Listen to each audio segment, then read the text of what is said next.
within the scriptures where it is said, all right, beat your plowshares into swords and your pruning hooks into spears, and let the weak say I'm strong.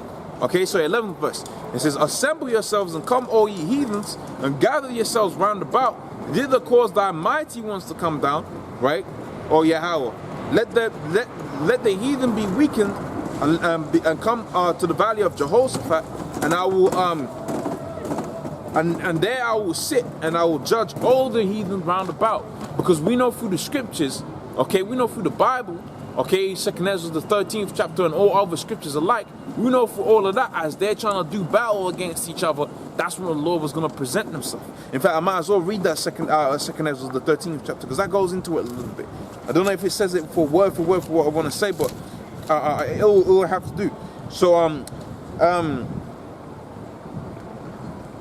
because what is it? Revelation 7:9. I've left myself here a clue. Let's see if that's what says what I wanted to say.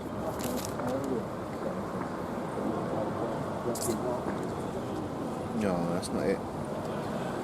Okay, so 2nd Ezra the 13th chapter, it says, and it came to pass after the 7 days I dreamed a dream by night, and lo, there arose a wind from the sea, and it moved all the waves thereof.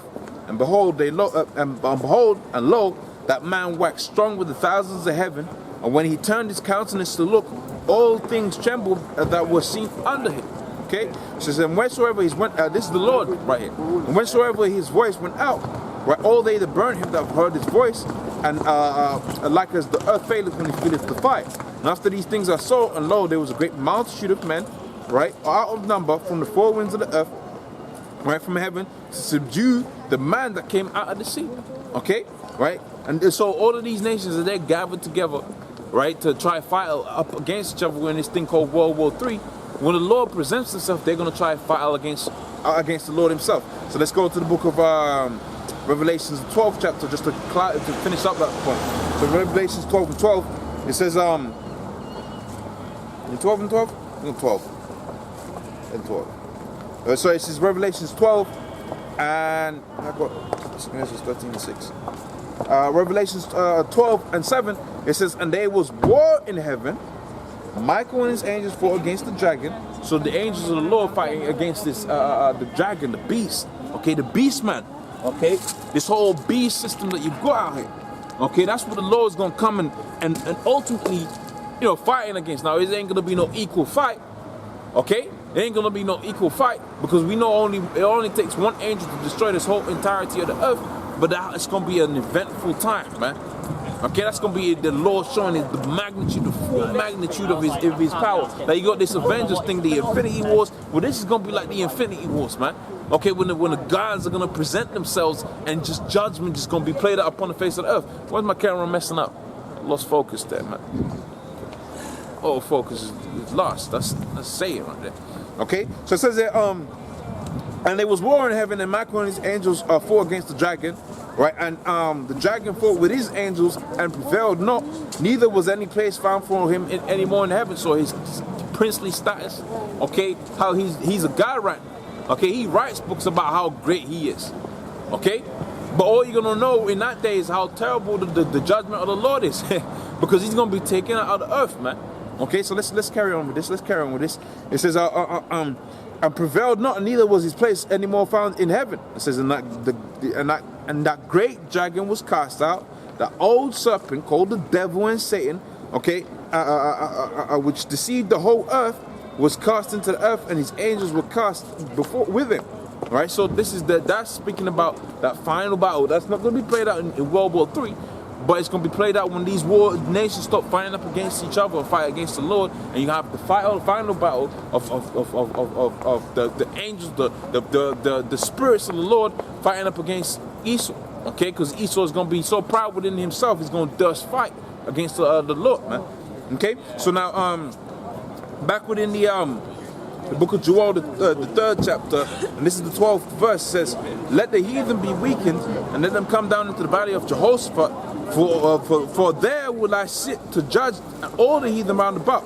Put ye the sickle for the harvest. Reverend says, put ye the sickle, for the harvest is ripe. And what's harvest is he talking about? You go to the book of Revelation, if you book of Matthew, is it Matthew the 13th chapter tells you that how the man came and planted his seed amidst the righteous. Okay, so you had the Herodian line, and they was that came about by Hyrcanus. It was Hyrcanus II or something like that. He was a weak king. So you had Hyrcanus II, and he's in rulership, and he's got a schism with his own brother, another fellow Israelite, and as a result, he's supposed to be the ruler, okay, and you know, he didn't want that fight. I believe he was the high priest or something, so he didn't want that fight. You know, he fled somewhere, and then you had Antipater, the father of Herod, playing jakes up against each other as Esau often does. Okay, he influenced Hyrcanus to go back up there. And then this civil war broke out between the Israelites. Okay, so you got Hyrcanus fighting with his followers against his brother, if I remember the history correctly, fighting up against with his brother, another fellow Israelite, and that whole situation by way of Antipater and his son having Roman citizenship, they then fled out there into Rome, and they came and proclaimed themselves what? They came and proclaimed themselves the king of Herod came and proclaimed himself the king of Judea. You know, I'm roughly going through the history off the top of my head as best as I can. So now you got it to where you got the Herodian line, and they married into the Hasmonean dynasty. Okay, so now you got it to where you got the children, subsequent children out of that. They are what you know as mixed-race children, but they were tares.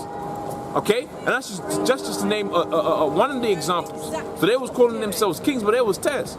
Okay, and the scripture tells you that what?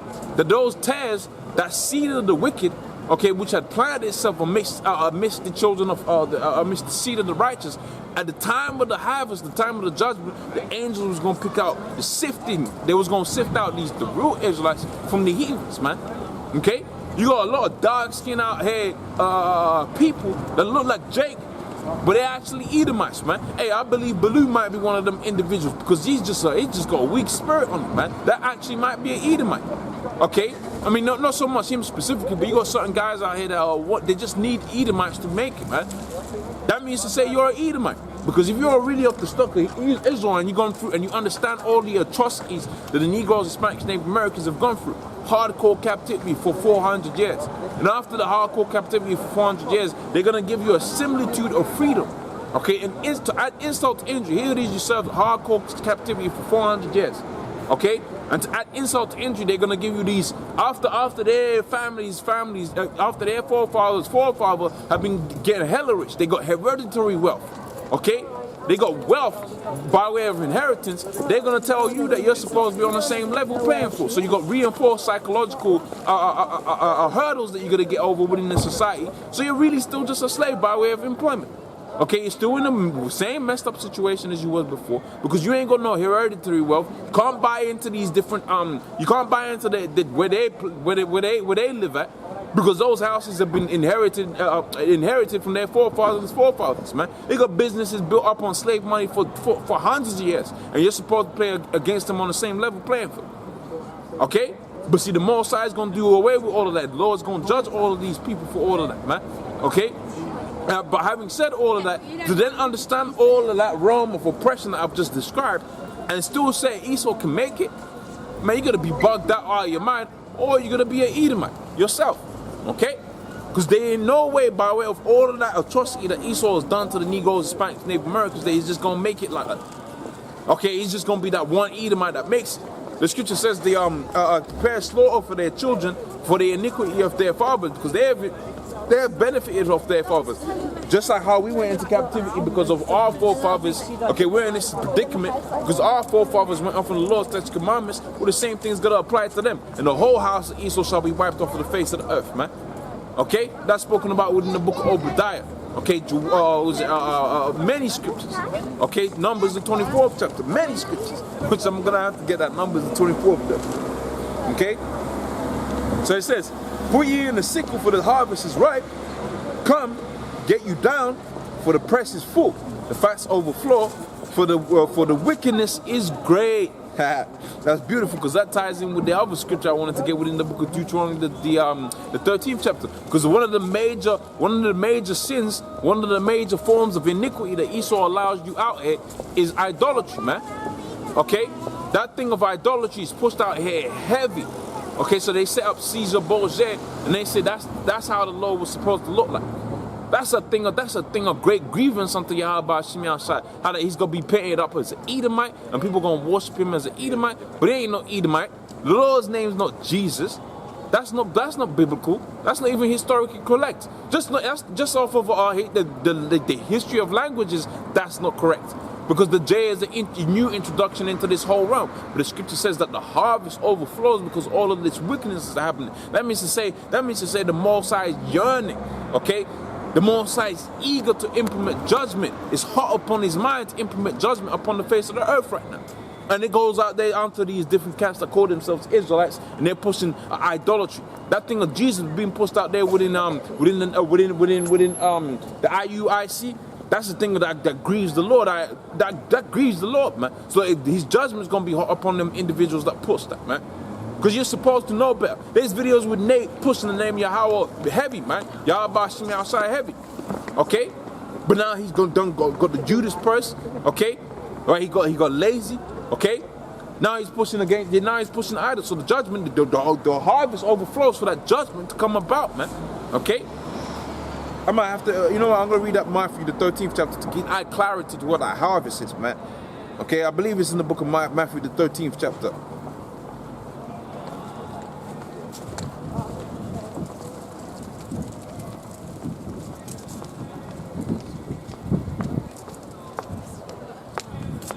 Right, so this is Matthew 13 and 24. It says, another parable put he forth.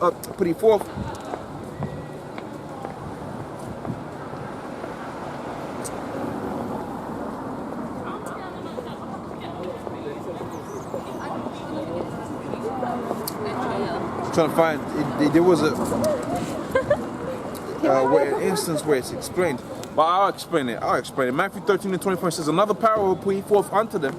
The kingdom of heaven is likened unto a man who sowed good seed. So what's if the kingdom of heaven is likened unto a field, the harvest is gonna be what? The harvest is when that seed is grown, man. Okay, when you're ready to pick the fruit off of that. Okay? And that's the times we're living in right now. The seed is grown, it's spread right throughout the four corners of the earth, but it's got intermingled with what? With these tares. Okay, with these heathens. Okay? But I said that just to prove to you that the harvest really is talking about the end of the world. Okay, so he says, but while the men slept, his enemy came and sowed tares amongst the wheat. And that goes into that point I was making before. Okay, and he went his way, and when the blaze sprung up, they brought forth fruit. Then they appeared the tares also. It says, and the servants of the household came and said, Sir, didst thou not sow good seed in the field? Right? From whence are it tares? Okay, and that's a deep scripture that a lot of people don't understand. That just you're gonna have some jakes that look like jakes, but they're actually tares, man. They're actually off the stock of Edom, and the Most High is gonna wipe them off of the face of the earth with their forefathers and the rest of their family of Esau, of the Edomites, because the Edomites is gonna be taken out of the earth. All right, and it says, and so the servants of the householder came and said, Sir, didst thou not sow good tares in the field? From whence did these tares come? Okay, it says, and he said unto them, an enemy hath done this, right? And the servant said unto him, Will thou then go gather them up? And he said, But nay, he said, Nay, lest we gather also the tares, right?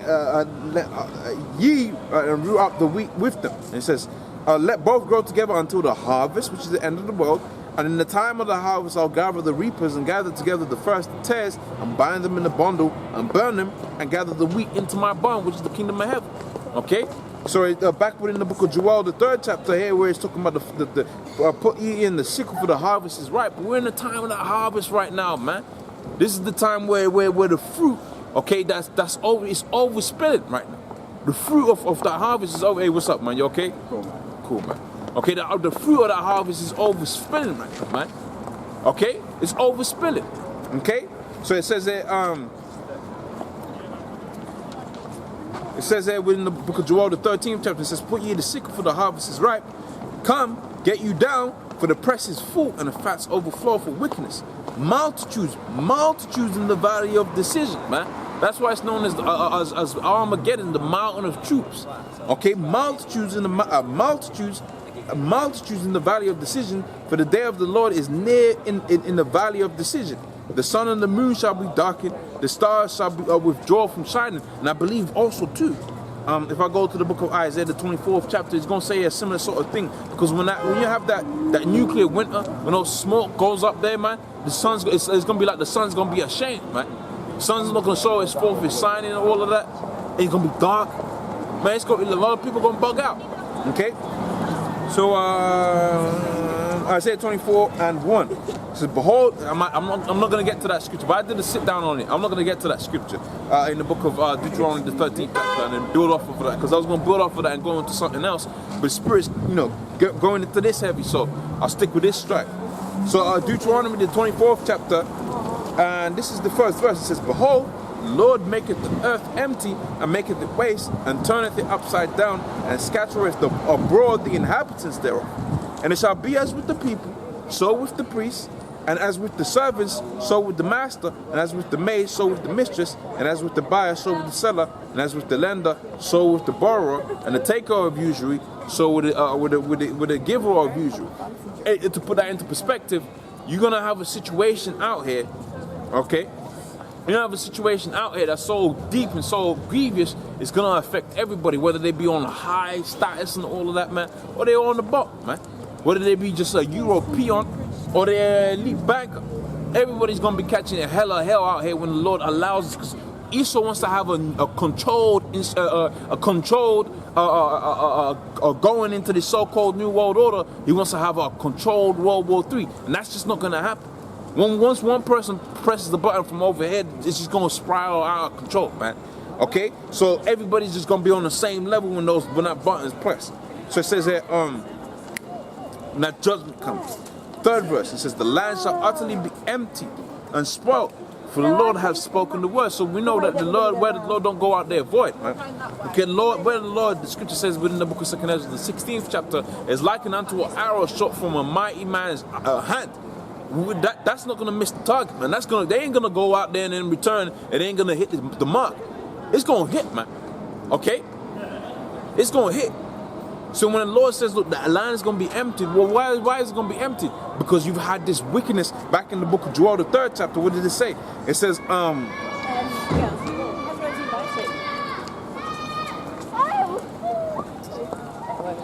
right, Joel 3:13, it says, put ye in a sickle, for the harvest is ripe. Come ye, get you down, for the press is full, the fats overflow, for the wickedness is great. Okay, for the wickedness is great. So all of these things, the earth being emptied, okay, the subsequent sun not shining, as it's going to say here, all of these things, and the smoke going out there, the buildings being destroyed, that's because this whole place is completely wicked, okay? So it says here, Isaiah 24, and 4, it says, the earth mourneth and fadeth away. This is not talking about the foundations of the earth. This is where people say, oh, the scriptures contradicting themselves. No, you'll contradict yourself because you have no understanding. This is talking about the existence that we live in right now, this society. That's going to fade away, okay? And languisheth, and the haughty people of the, proud people, okay, the haughty people of the earth do languish. They're going to be destroyed. Like I said before, pride goeth before destruction. And who's more proud than Esau right now, man? Esau is the most proudest dude out there. He actually believes, he's actually gonna believe that he can fight up against Yahweh Hashem Yahushai. How much? Who up on the face of the earth is gonna battle against the chariots of the Lord, man? Only Esau will do such a thing. So it says here, the earth is defiled underneath the inhabitants thereof, because they have transgressed the laws and changed ordinances and broken the everlasting covenant. So when you have a man chopping his rod off to become a woman, that's changing the ordinances, man. Okay, that's changing the order of things right there. Okay, this is a man against nature. Okay, and when you really look into those different Greco-Roman gods, they were all like transgender gods. The elders have been bringing that out heavy. I believe Elder Yasharambo was bringing that out. They were bringing that out heavy. How these different Greco-Roman gods, they were multifaceted, gender neutral, multifaceted deities. Okay. And when you look at this man that you know as Jesus, not Yahweh Shai of the okay, when you look at the scriptures, give me a second.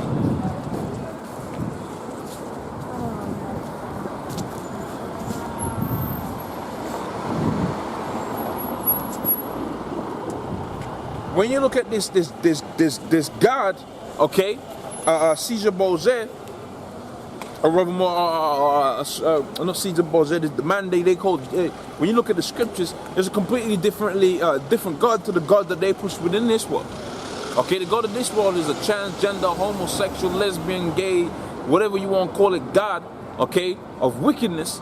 Okay, and that's why the scripture says that they've changed ordinances and the earth is defiled, man. Because them things, when you do them, you're chopping off your manhood and all of that. That's defiling the earth, man. That's the scripture says that if a man do that with an animal, the animal is defiled, and it shall be both of them shall be put to death. Man did that. Okay, with another man, the scripture says it shall be both. So the whole earth is defiled underneath the inhabitants thereof, man. Okay, so let's now go into this fifth verse. And says, sixth verse and says, therefore have the curse devoured the earth. And what's the curse? Spoken about within the book of Zechariah, the 14th chapter. Here comes the rain. Okay, spoken about within the book of Zechariah, the 14th chapter, how that this is the curse that goeth forth, and this is the plague that goeth forth, and shall fight to all of them that fought against Jerusalem. So all of these people that fought against Jerusalem, they come and they establish their empires, and the empires is totally wicked and defiled the whole earth. But the curse was going to be that they was going to stand up on their feet, and they was just going to disintegrate. Okay, let me see how much time is left. It's probably going to just beat the rain. Oh yeah, that's cool. That's cool. That I can live with that. Okay, so they're going to be destroyed, man. Right? Yeah, that's all right. That. So if this starts raining, I think I'll just close out on whatever scripture I get up to if it starts raining too heavy. But I got about I'll try to get to the end of these different scriptures that I've got here, especially the book of Joel, the 3rd chapter, and I'll call it quits on that. And maybe we can just about escape the rain. Time looks good. You know, with just about 10 minutes left. Let me see if I can get the best part of that 10 minutes in with these scriptures. So